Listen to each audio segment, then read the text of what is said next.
Good afternoon, beautiful people. We are just hunkering down in the cold. It's been really cold the last little while. Today it's getting better. Next couple of days it's supposed to warm up. We are at I think minus 25 here today. It's been minus 38 the last couple of days. So we're really happy with the break in the weather. And actually next week we got one day that says it's going to be minus 5, so that'll be a real good improvement. Anyway, I got a mixed video today, some snow clearing and some tractor repairs. So hopefully you enjoy that. Hope you like all our videos. We really appreciate all of you watching and just liking and sharing. So thank you for coming along with us.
Just did some cleaning, cleaned up some snow, push around a big pile.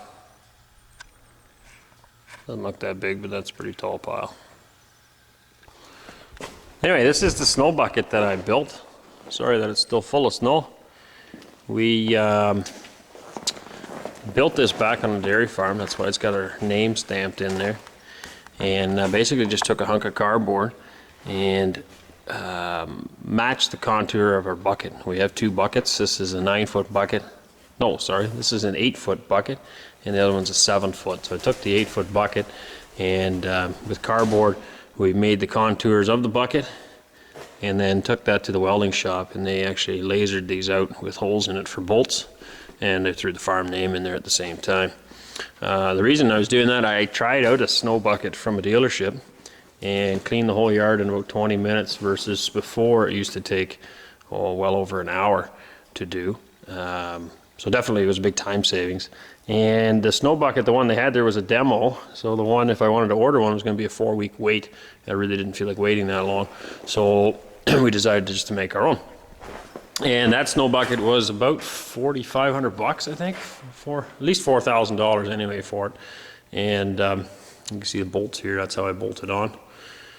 And there's two down here, and then we can still take it off. We use the cutting edge. There's Countryside Acres written on there.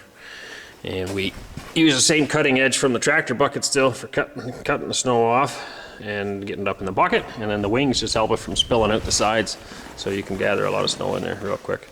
So anyway, that was going to cost me $4,000, $4,500, something like that.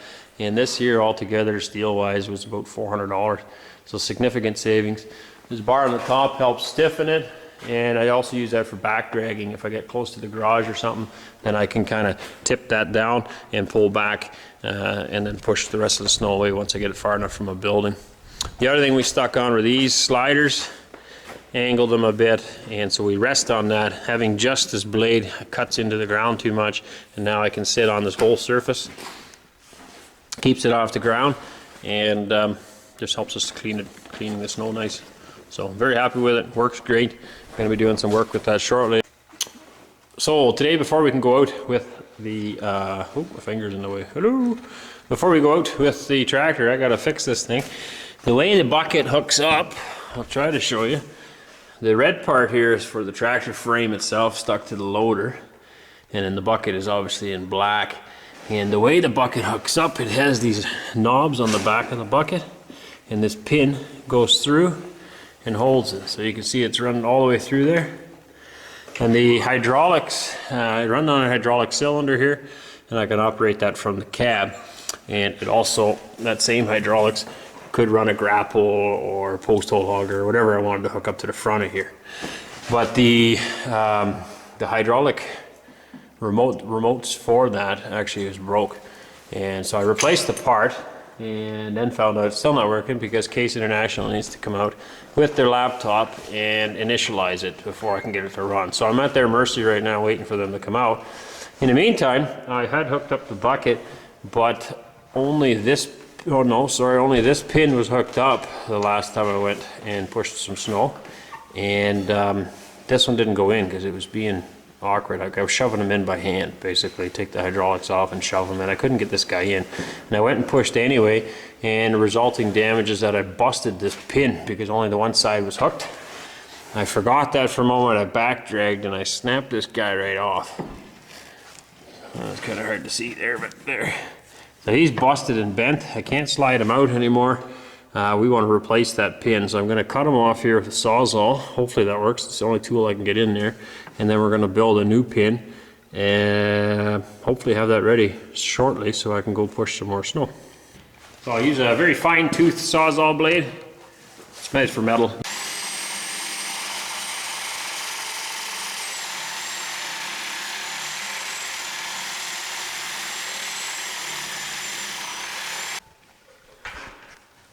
Okay, so I got that pin out. I don't have the right size pin to fix it, so I'm going to have to improvise for now until I can order one. So this is the pin I've got. I don't want to weld a stub onto the end of this because that's a good breaking point. It'll just snap again, so I'm going to cut it back to about here somewhere. And then this is the only pin I've got at the moment. Kind of a shame to cut a perfectly good implement pin, but it is what it is. So I'm going to cut it and then weld it onto there, and then that should get me going for today. And that way I also have the hole here that's threaded, and I have no way of drilling it either. So I'll order the official pins for this. The other one is bent a little too, so I'll just order 2 right away. So that's what we're going to be doing now, and using my welder. And if you watch the video that we did of the shop, I can link that up in the corner here. But we cleaned up a lot since that last video. It was an awful mess. And now I actually have a workbench back. We got rid of this big scrap pile of firewood that was here and just did a good all-around cleaning.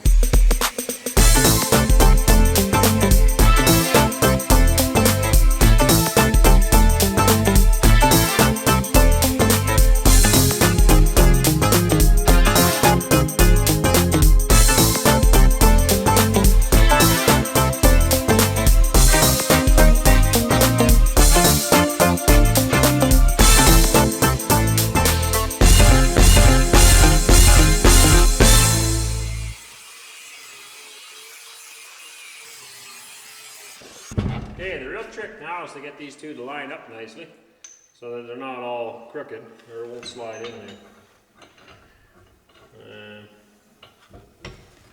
That could be a challenge because they're not the same size pin either. In there? Yep. Good? Yep. Oh, it just... I'm going to slow that speed down a bit.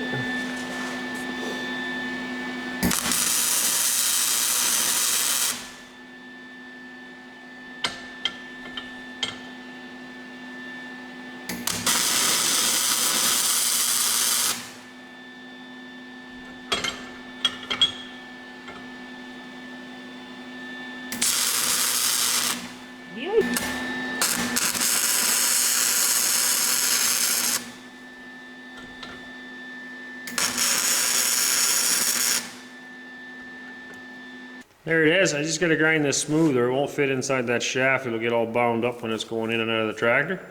So that's what we're doing now. New? Hey! Brand new. Brand new with that. It came with the chainsaw maybe when I bought it? I don't know.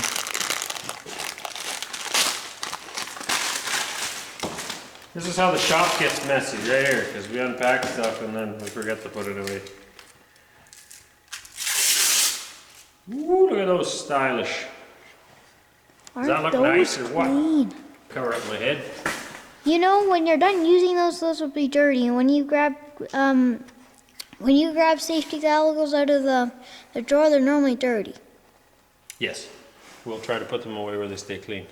Yeah. Tell you what, it'll be your fault if they're dirty. Nah. Then we know who to blame. Big enough grinder? No.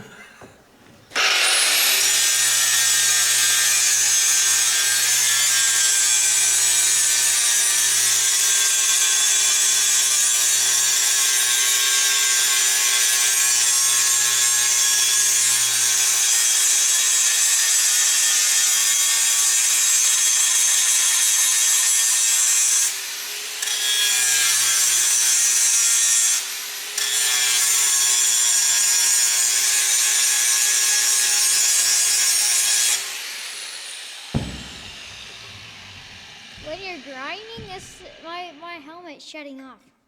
Yeah, your helmet is auto darken. He's wearing a welding helmet in case you're wondering, but it's auto darkened, so as soon as it sees light or a flash, it darkens just like that. So.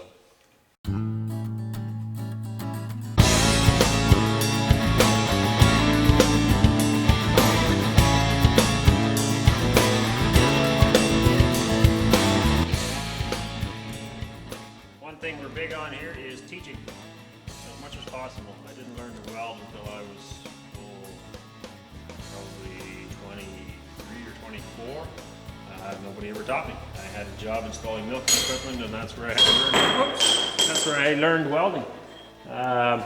So anyway, I think it's a very useful thing to know, and I try to pass that on. So we have 2 welding helmets. That way, one child can watch me welding, and as they get to certain ages, they'll learn themselves. I'll pass on whatever I know. I'm not an expert by any means, but whatever I know, and then they can grow from there. Hopefully, it'll fit in. Normally, I got to pull this bolt out in order to get it in, but maybe we can wiggle it in there, because it is a bit smaller. Sweet. Not a big deal, I just have to pull these other bolts out. So. Now we thread this back in and hope it all holds. I welded one of these once. I'm not a great welder, but it didn't work. But that's because I was welding the original pin back together, and the break point, can you see in there?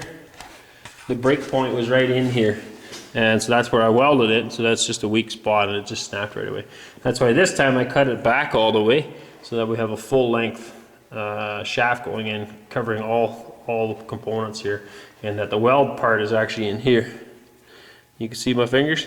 Good stuff. The weld part is actually in here, and makes it a lot stronger that way.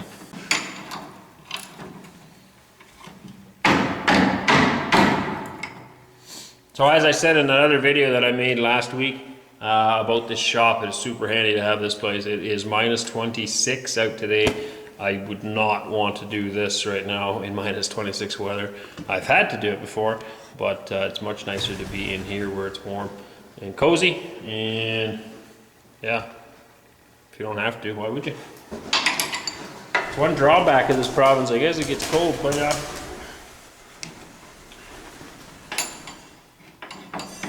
All right, I'm gonna shove the other one back in place, and then I think we're good for today at least. Back again this morning. It's still snowing a little bit, not a lot though, but we sure got a lot of snow. I'd say I don't know, probably 11 or 12 inches worth of snow, and somebody else has already cleaned the parking lot I'm supposed to do, but I'm still gonna do this yard here, get it all cleaned up and pushed up. So still a good thing we got it fixed yesterday. We'll get started at that.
probably the greatest part about pushing up all this snow is that you get to go tobogganing when you're done.